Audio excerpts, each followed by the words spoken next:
कई लोगों ने प्रश्न भी किया, महाराज चलो मान लिया सनातन धर्म श्रेयस्कर है,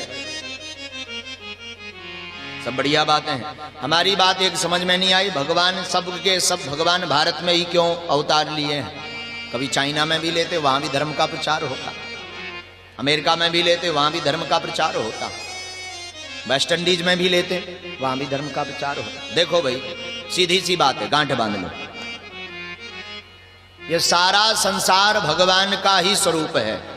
कोई हाथ है देश तो कोई पांव है, कोई देश भगवान की आंखी है तो कोई देश भगवान का कान है। पर भारत देश पता है क्या है? भारत देश भगवान का हृदय है, और हृदय में ही प्रकट अवतार नहीं लेंगे तो भला कहां लेंगे? सब देश अनेकानेक भगवान के अंग बने हुए हैं, कोई बाल बना है तो कोई कान बना हुआ है, तो कोई कंठ बना है, तो कोई पाद बना हुआ, पैर। अब शरीर में भी छोटे बड़े अंग होते हैं तो देश भी छोटे बड़े हैं। शरीर के अंगों के छिद्र भी अच्छे और बुरे होते हैं तो देश भी अच्छे भी हैं और बुरे भी हैं। हाँ हाँ जी या ना जी? तो भारत देश क्या है? बोले भारत देश भगवान का हृदय है। अब हृदय तो बढ़िया होना चाहिए, हृदय में भगवान भक्ति देवी से ही आह्लादित होते हैं। तो भारत इसलिए संतों की नगरी है, भक्ति की नगरी है। भारत भी भक्ति का देश है, संतों का देश है, सनातन का देश है, और पूरा विश्व परमात्मा प्रभु श्री राम का है। आज नहीं मान रहे, कल मानेंगे। आज भी जो नहीं मान रहे हैं उनमें से आधे मान रहे हैं। कारण क्या है? तो रावण कल भी था, आज भी है और कल भी रहेगा। बिना रावण के प्रभु श्री राम की महिमा भी कहां बनती है? श्री रामचरितमानस में आप पात्र उठाइए रावण का और रावण को निकाल दीजिए आप पात्र से, तो श्री रामचरितमानस की कोई महिमा बचेगी क्या? हाँ हाँ जी या ना जी? कोई महिमा नहीं। राम जी की महिमा और बखानता तब उच्च भई है जब रावण का वध कर दिया। क्या? रावण का वध कर दिया। तो राम जी की महिमा तो पहले से ही थी, पर और महिमा बढ़ गई। रामचरितमानस में अहम भूमिका विलन का रोल है रावण का। अब विलन ही किसी फिल्म से हट जाएगा तो पिक्चर का क्या होगा? हिट थोड़ी होगी। तो प्रभु श्री राम जी मान हैं, तो धन्य हैं हम आप सभी जो भारत भूमि मिली और 84 लाख योनियों में मानव तन मिला। मानव तन पा करके भी अगर हमने कथा श्रवण नहीं की, भगवत भक्ति नहीं की, तो हम आपसे बढ़कर के कोई भी मूर्ख नहीं है। इस जगत में कोई भी मूर्ख नहीं है। गोकर्ण और धुंधकारी के चरित्र को, गोकर्ण और धुंधकारी दोनों भाई थे। गोकर्णो पंडितो ज्ञानी,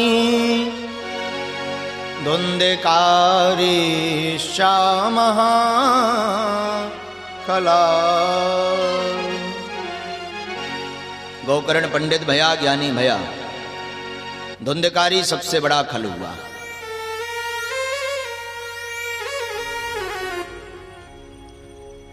और जीवन भर उसने पाप किया, पाप कर्म के अलावा उसने कुछ किया ही नहीं।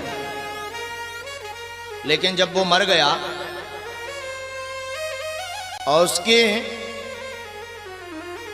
मुक्ति के लिए उपाय ढूंढा गया, तो बोले क्या है? बोले श्रीमद् भागवतिर्वार्ता, भागवत की कथा ही है जो बड़े से बड़े पापी को तरन तारण कर देती है। जिंदा तो रहा नहीं, मर गया, प्रेत बन गया। मरने के बाद फिर भागवत कथा का आयोजन रखा गया धुंधकारी के कल्याण के लिए। लेकिन धन्य है भागवत की महिमा। 7 दिन तक उसने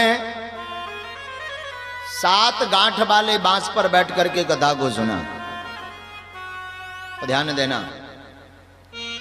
सुनना बड़ी बात नहीं है, सुन करके मनन करना, पचा पाना बड़ा कठिन है। घी को पीना बड़ा सरल है, पर पी करके पचाना बड़ा कठिन है। उसी प्रकार भागवत भी एक रस है। इस रस को पीना तो सरल है, बैठ जाओ, कुछ नहीं करना है, टिकट भी नहीं लगनी है, पैसा भी नहीं लगना। आप धनवान नहीं है तो जहां भी कथा होती है वहां बैठ जाओ, लाभ सबको होगा, फल सबको मिलेगा। जो जजमान करवा रहा उन्हें भी मिलेगा, और जो सुन रहा उन्हें भी मिलेगा। गरीब सुन रहे तो गरीब को भी मिलेगा, धनाढ्य सुन रहा तो उसे भी मिलेगा, और जो खाली बैठे हुए हैं आंखें सेकने के लिए आए हैं उनको कुछ नहीं मिलेगा। हाँ, कथा में श्रोता भी कई प्रकार के आते हैं। कई लोग चलो भैया आंखें सेके आवे, हमारी समझ में नहीं आता ये आंखें सेकी कैसे जाती हैं। हाँ? कुछ आंखें सेकने आते हैं तो वो आंखें ही रह जाती उनकी। कुछ लोग आते चलो भाई समय पास नहीं हो रहा, महाराज जी आए हैं कथा सुनावे, समय पास करने आ जाते हैं। कई लोग कहते भाई भजन गायक बड़े सुंदर है, चलो भजन सुनिए आप, तो कई भजन भर सुनने आते हैं। नाना प्रकार के लोग होते हैं और नाना प्रकार की भावनाओं को लेकर के भगवान के कथा पंडाल में आते हैं। लेकिन भागवत के लिए कहा गया श्रीमद्भागवत कथा पुराण कल्प वृक्ष की भांति है। जो जैसी भावना लेकर के विराजमान होता है 7 दिन तक, बड़े मनोभाव श्रद्धा से जो सुनता है उस भक्त पर वैसी ही भागवत भगवान अपनी कृपा कर देते हैं। धुंधकारी ने अपने मोक्ष के लिए कथा को सुना तो 7 दिन में ही धुंधकारी को भगवान का परम पद प्राप्त हो गया। आप भी पाना चाहते हो तो आप भी सुनिए।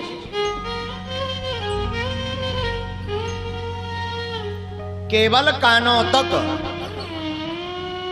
भगवान की चर्चा को मत रखिएगा, जीवन में हृदयंगम भी कीजिए। क्या कीजिए? हृदयंगम भी कीजिए।